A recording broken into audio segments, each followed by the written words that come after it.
ಅಪರೂಪದ ಪ್ರತಿಭಾಶಕ್ತಿಗಳನ್ನು ಉಳಿಸಿಕೊಳ್ಳುವ ಉದ್ದೇಶದಿಂದ ಸರ್ಕಾರ ಒಂದು ಹೊಸ ವೈದ್ಯಕೀಯ ಯೋಜನೆಯನ್ನು ಜಾರಿಗೆ ತಂದಿದೆ.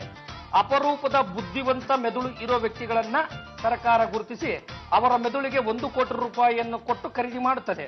ಅವರು ಬದುಕಿರುವಾಗಲೇ ಅವರಿಗೆ ಅಡ್ವಾನ್ಸ್ ಅನ್ನು ಕೊಟ್ಟು ಅಲ್ಲಿಂದ ಆಚೆ ಅವರ ವೈದ್ಯಕೀಯ ಖರ್ಚುಗಳನ್ನೆಲ್ಲ ಸರ್ಕಾರವೇ ನಿಭಾಯಿಸುತ್ತದೆ. ದೇವರು ಕೊಡ್ದಂಗೆ ನಿಮ್ಮ ಯಜಮಾನಪ್ಪರಿಗೆ ಏನಾದ್ರು ಓತಿ ಕತೆ ಕಟ್ಬಿಡ್ತಾನಮ್ಮ. ಯಾಕೆ ಹಿಂಗ್ ಕುಣಿತಾ ಇದ್ದಾನೆ? ಕೋಟಿ ರೂಪಾಯಿ ಕೈ ತುಂಬಾ ಅಡ್ವಾನ್ಸು. ಈ ಸ್ಕೀಮ್ ಏನಿದ್ರು ನನ್ನಂತ ಮೆದುಳು ಇರೋರಿಗೆ ಮಾತ್ರ ಕಣೋ, ನಿನ್ನಂತವ್ರಿಗೆ ಅಲ್ಲ. ಯಾಕಣ್ಣಯ್ಯ ಹಾಗಂತೀಯ? ನಮ್ಮ ಯಜಮಾನ್ರಿಗೂ ಮೆದುಳಿದೆ, ಅವರು ಯೋಚನೆ ಮಾಡ್ಬೇಕಾದ್ರೆ ತಲೆ ಕೆರ್ಕೋತಾರೆ ಗೊತ್ತಾ?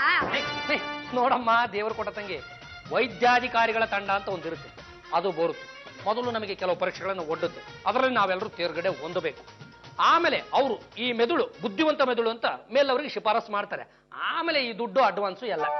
ಅವ್ರು ಏನೇ ಟೆಸ್ಟ್ಗಳನ್ನ ಮಾಡಿದ್ರು ನಮ್ಮ ಯಜಮಾನ್ರು ಗೆದ್ದೇ ಗೆಲ್ತಾರೆ. ಬದುಕಿದ್ದಾಗ ಒಂದ್ ಸ್ವಲ್ಪ ಅಡ್ವಾನ್ಸ್ ಅಂತ ಕೊಟ್ಟಿರ್ತಾರೆ, ಸತ್ ಮೇಲೆ ಮೆದುಳು ತಕೊಂಡು ಹೋಗ್ತಾ ಇರ್ತಾರೆ. ಹಾಗಿದ್ರೆ ಇದ್ರಲ್ಲಿ ನಾನೇ ಗೆಲ್ಲೋದು. ಲೇ ಬಿಟ್ಟಲ್ ಮಹಾರಾಜ್, ನೀನ್ ಜಪ್ಪಯ್ಯ ಅಂದ್ರೆ ಆಗಲ್ಲ ಬಿಡಲೆ. ನೋಡ್ತಾ ಇರಿ, ಫೋನ್ ಮಾಡಿ ಅವ್ರನ್ನ ಮನೆಗೆ ಕರ್ಸ್ಕೊಂಡು ನಾನೇ ಗೆಲ್ಲೋದು.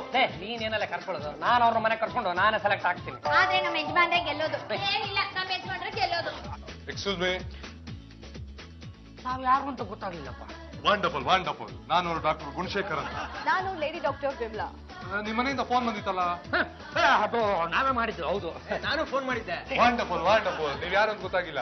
ನಾನು ಈ ಮನೆ ಅಳಿಯ ವಿಠಲ್ ಮೂರ್ತಿ ಎಮ್ಮೆ. ಅದು ನಾವ್ಯಾರು ಅಂತ ಗೊತ್ತಾನೆ. ಗಂಡಿಗೆ ವಂಶದ ಕಟ್ಟ ಕಡೆಯ ತುಂಡು ಪಾಂಡುರಂಗ ಗಂಡುಗಲಿ. ಎಡಗೈ ಇತ್ತಿದ್ರೆ ವೀರಕೇಸರಿ, ಬಲಗೈ ಇತ್ತಿದ್ರೆ ವೀರ ಮದಕರಿ. ಡಾಕ್ಟ್ರು ಅವ್ನ ಪಾದಕ್ಕೆ ಏನೋ ಚುಚ್ಬಿಟ್ರು. ಇವನು ಕೂಕೊಂಬಿಟ್ಟ. ನನ್ನ ಪಾದಕ್ಕೂ ಚುಚ್ತಾರೆ, ನಾನು ಕೂಕೊಂಬಾರ್ದು. ಚುಚ್ಕೊಳ್ಳಿ.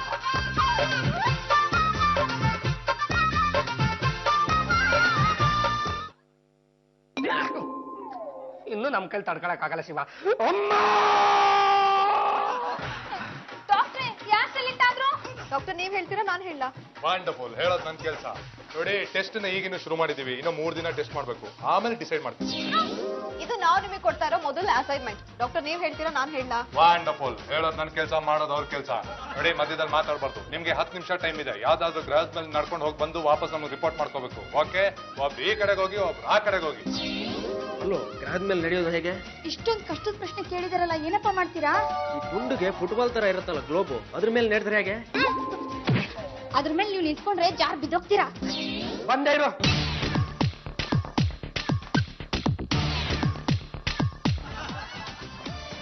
ಯಾರಿಗೂ ಗ್ರಹದ ಮೇಲೆ ನಡೆಯಕ್ಕಾಗಿಲ್ಲ ಅನ್ಸುತ್ತೆ.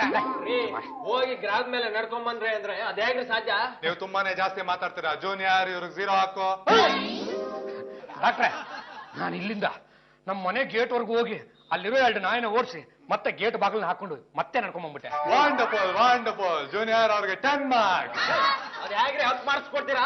ನೋಡಿ, ನಾನ್ ಹೇಳಿದ್ದು ಗ್ರಹದ ಮೇಲೆ ನಡ್ಕೊಂಡ್ ಬನ್ನಿ ಅಂತ. ಭೂಮಿನೂ ಒಂದು ಗ್ರಹ ಅಲ್ವಾ? ಹಾಗಾಗಿ ಅವ್ರು ಭೂಮಿ ಮೇಲೆ ನಡ್ಕೊಂಡ್ ಬಂದಿದ್ದಾರೆ ಅಂದ್ರೆ ಅವ್ರು ಈ ಅಸೈನ್ಮೆಂಟ್ ಅಲ್ಲಿ ಪಾಸ್. ಡಾಕ್ಟ್ರೆ ಇದು ನೀವ್ ಹೇಳ್ತೀರಾ ನಾನು ಹೇಳ? ವಂಡರ್ಫುಲ್ ವಂಡರ್ಫುಲ್, ನೀನೇ ಹೇಳು. ಈಗ ನಾವು 3ನೇ ರೌಂಡ್ ಶುರು ಮಾಡ್ತಾ ಇದೀವಿ. ಈ ರೌಂಡ್ ನಲ್ಲಿ ನಾನು ತಿಕ್ಲು ಪ್ರಶ್ನೆ ಕೇಳ್ತೀನಿ, ಅದಕ್ಕೆ ನೀವು ಉತ್ತರ ಕೊಡ್ಬೇಕು. ನನ್ ಪ್ರಶ್ನೆ ಏನಪ್ಪಾ ಅಂದ್ರೆ, ನೀವಿಬ್ರು ತೆಪ್ಪಗ್ ನಿಂತ್ಕೋಬೇಕು.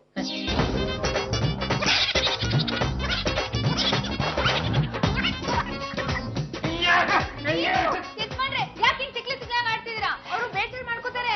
ಇಟ್ಲಾ ಡೋಂಟ್ ವೆರಿ, ನೀನೇ ವಿನ್ ಆಗೋದು. Time up. ಈಗ ಹೇಳಿ, ಈ ಸ್ಪರ್ಧೆಯಲ್ಲಿ ಯಾರು ವಿನ್ ಆದ್ರು ಅಂತ?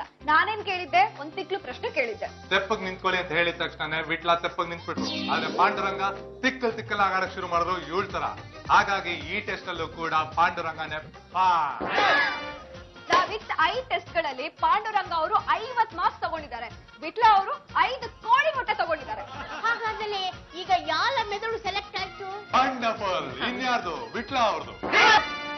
ವಿಟ್ಲ ಅವರು ಅವ್ರ ಮೆದುಳಿಗೆ ಯಾವುದೇ ಶ್ರಮ ಕೊಡದೆ ಎಲ್ಲಾ ಟೆಸ್ಟ್ ಅಲ್ಲೂ ಫೇಲ್ ಆಗಿದ್ದಾರೆ. ಆದ್ರೆ ಪಾಂಡುರಂಗ ಅವರು ತಮ್ಮ ಮೆದುಳಿಗೆ ತುಂಬಾನೇ ಸ್ಟ್ರೆಸ್ ಕೊಟ್ಟು ಬುದ್ಧಿವಂತಿಕೆಯಿಂದ ಎಲ್ಲಾ ಟೆಸ್ಟ್ ಅಲ್ಲೂ ಪಾಸ್ ಆಗಿದ್ದಾರೆ. ಹಾಗಾಗಿ ಪಾಂಡುರಂಗ ಅವರು ಅವ್ರ ಬುದ್ಧಿನ ಖರ್ಚು ಮಾಡಿ ಮಾಡಿ ಮಾಡಿ ಅವ್ರ ಮೆದುಳು ಸವಿತಾ ಇದೆ.